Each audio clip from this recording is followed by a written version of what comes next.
One way to preview your app in different platforms is by issuing the command ionic lab.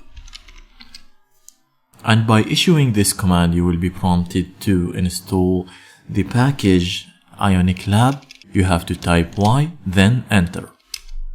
The package will be downloaded and installed for you.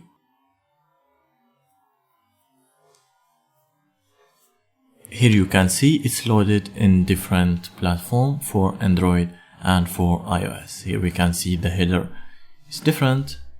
Even the card is looking different.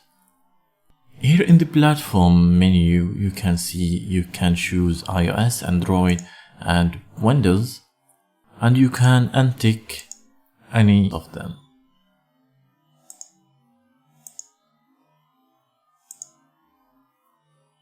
Also, you can open in full screen mode.